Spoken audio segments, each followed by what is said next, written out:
So do you care about trash talk and BM when it comes to professional Overwatch? So Overwatch World Cup, Overwatch League. Well, let's have a discussion about this. Ladies and gentlemen, hello and welcome to the channel. I am Stylosa. Alright, so what is BM and what is trash talk? Well, BM is bad manners in online gaming, right? So, oh my god, that guy's BM. It means that you're like, I don't know, teabagging somebody or doing something like that. Although, sometimes teabagging is trash talk, but we'll get onto that. So, trash talk is this, what you're seeing on the screen right now. This is taken from Reddit, and it says, the thread post says, isn't trash talking just one of the best parts of Overwatch? And I agree, it really is. So what we've got here is XQC saying, imagine not being 12-0. That means imagine dropping a map, right? Because, as we'll get onto in a second, the gameplay in the background of this video is from United States losing to Brazil, a team they should never in a million years actually lose to, or at least drop a map. They never lost, they just dropped a map to. However, after the Canada-USA game, Muma comes in and says, imagine not being 5-0 in response to XQC. Now, this is really good trash talk because this is trash talk off XQC, and then it's counter trash talk from Muma after they've beat XQC's team. This is good. This I absolutely love. There was another example of this in Overwatch League. This was Fisher.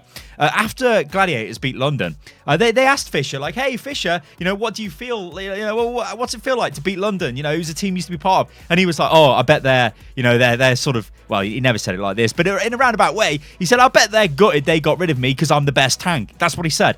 But then what happened is we get the conclusion of that story where Gladiators play Spitfire in the playoffs, but Fisher doesn't even play for Gladiators because Gladiators didn't want to play him because of some internal issues. But London win. So London, at the end of the day, managed to get over Gladiators in their trash talk. So that's really cool. So trash talk is good because what it does is it builds characters around names, it builds personalities around teams, and it's just fun, provided it's fun trash talk. And that's why it's called trash talk, right? In the UK, we'd say taking the piss or like banter, right? Although banter includes a lot of stuff, but it's trash talk, right? It's poking fun at fellow professionals. Now, the other thing we want to talk about in this video, and this is what most of the video is going to be based on, is BM. Or more specifically, professional BM. Do you care about this? When you watch Overwatch League, do you want the professional players to always remain professional? Or do you mind if sometimes they have a little bit of fun? Now, there are two very different ways of looking at it. Well, there's three different ways, but there's two ways that are quite similar. The first way, the most extreme way is you think it's terrible. Any kind of BM in a professional setting is wrong, should never be done. Any kind of showboating is wrong and should never be done because it makes the other players feel bad, it makes them look bad, and so on and so forth. However, the counter argument to that is, well, if you're doing it to them, you're just better than them. So why not show off? So here's the thing, right? If you've got a team like the USA and a team like Brazil in a competition, you wouldn't very often get teams of this level playing against each other. Now, the USA is a very experienced team. It has got a lot of Overwatch League caliber players and staff on the team, right? So this is a really strong team. Brazil is the champion. I mean, Brazil, most of them come from Brazilian Gaming House or the Brazil Gaming House, which is an esports team, which have won the Brazilian Contenders, which is the league kind of below Overwatch League, if you sort of look at it that way. 2 years on the bounce. Well, not 2 years, 2 seasons on the bounce, sorry, because Contenders seasons are not each year like Overwatch League is. So they're the best in South America, or the best in Brazil. However, against the USA, they're not even in the same like solar system. They're just nowhere near. And USA know this. And one thing that really kind of irked me, I guess pissed me off really, was some of the interviews, and Canadian players would say this as well, is like, oh yeah, that team, we just use them for like practice. We just scrim practice really, for our proper game later on tonight. That demeanor, that demeans those players, right? That says to them, oh, you're so bad. We were just like doing whatever we wanted to do and we don't care. Now, that to me, I don't necessarily like when players stand there in an interview and say something like that, because there isn't really any comeback. That isn't trash talk. That's just BM, and that's being a dickhead, right, in my eyes. However, if you do that in the game, right, this is where it gets a bit interesting. So if you are so much better than the opposition, why should you just continue playing clinically and professionally when you're just that much better than them? You can do whatever the hell you like. Maybe if you're like Raucus, and he did do this in one of the series, instead of playing Annie, you're just going to play Widow, because why not? You talk about London Spitfire players. Gesture did this in the against Shanghai Dragons. Again, a really poor team. So the main tank for London was just like, you know what? I'm just going to play Widow. I'm just not going to play tank anymore. So we're not even going to have a tank. I'm just going to play Widow. And we're still going to win. That's BM. That is professional BM. And I've kind of got a unique perspective on this, right? As a fan, I kind of don't mind that in the game. Like, I think it's pretty funny to watch. I'm like, oh my god, they're so much better. It's kind of sad for the guys getting destroyed, but well, they're just getting destroyed. So that kind of doesn't bother me. When it's a post-game interview and the players are just like, oh, that team was so bad, like we just used them for practice because what else can we do? That's not great. Like, I don't like that attitude. The other thing though is if you have got a team which is just so much better than the other team, and it is in a professional environment, because that's what this is, right? Remember, a lot of these Brazilian players, it's their first time playing on LAN. It's their first time in this kind of environment. A lot of the USA players just play at the Blizzard Arena all the time, right? Because they're in various Overwatch League teams. So I am a GM of the UK, or I am the GM of the UK, we call it the Seven Lions World Cup team. I can tell you right now, they will not BM teams actually in the middle of a game.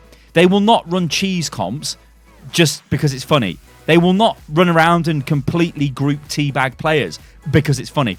Because that's not how they've been trained. That's not how our team wants to be seen. We want to be seen as a professional team that goes out there and does what's required to get the win. That means playing professionally. That means playing in a standard-ish way. Now, I'm not saying just like, using boring comps. What I'm saying is not making cheesy picks, not doing stupid things like, oh yeah, let's throw our DPS on the tanks because haha.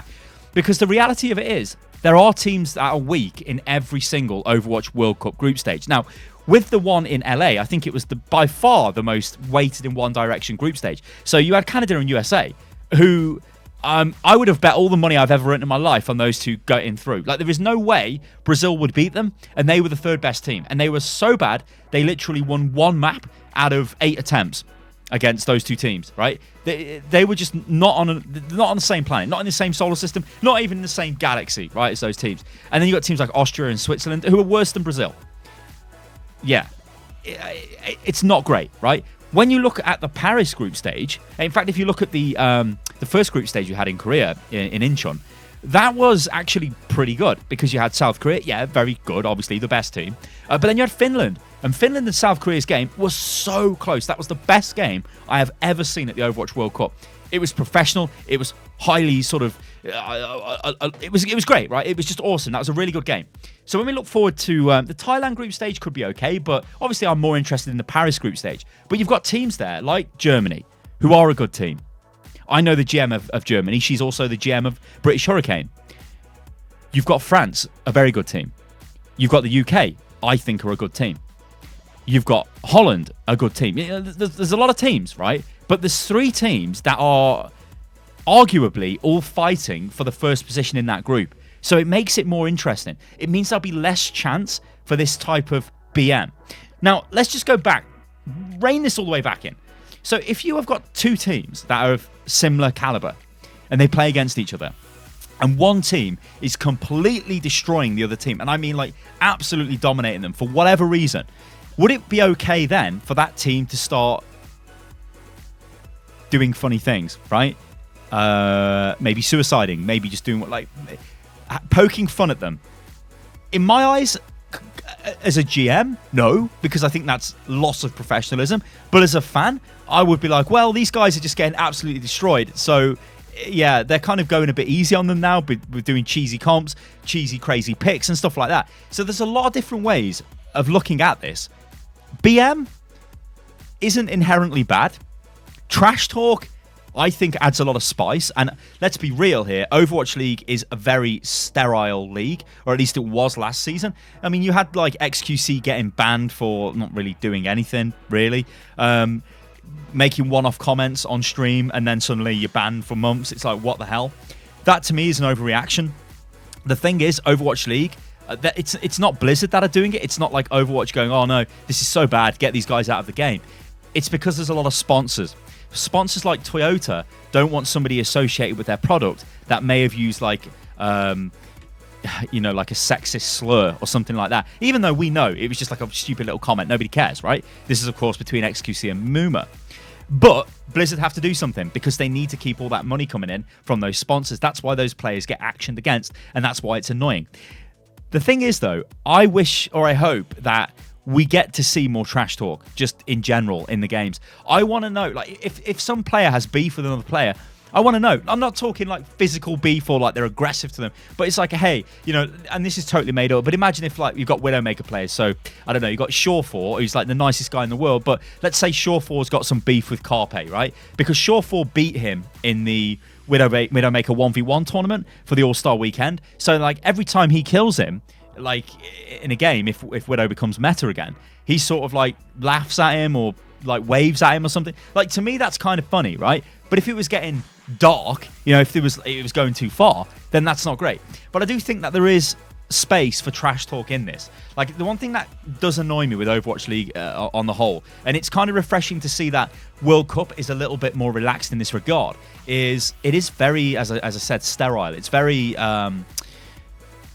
like manufactured, it feels like sometimes, and I wish it just had more sort of gusto, right? And I think we will get that as time goes on. Like I said, I think Fisher's great for that. I think Gesture's probably going to be good for that as well. I think there's a lot of players out there who can, you know, express themselves quite well, and that's what we want to see, because it gives us like some sort of personality behind the name. Because the reality is, only a few players in Overwatch League or professional Overwatch players people really know about. Like, if you look at these guys here, like, you're like, okay, who's Space? Well, Space for the USA is probably the best American player there is. This guy is an absolute god on D.Va. Like, he's an amazing off-tank, absolutely amazing, right? You've got Sinatra. You probably know who Sinatra is because he was the one with the big money contract, right? But then what about Moth? Do you know who Moth is? What about Note? You know, what about all these other people, like, for Canada? What about Note? You know, do you know who he is? Well, he plays for Boston. You know, so there's all these things going on, which some players have got personalities and some haven't. But yeah, whatever.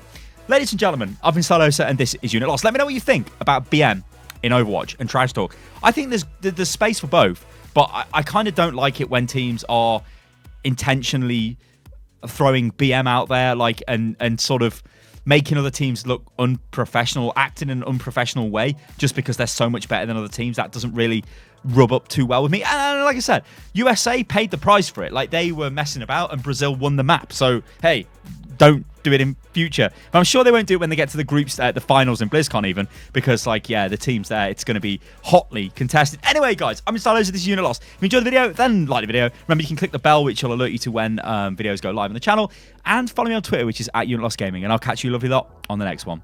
See you later, guys.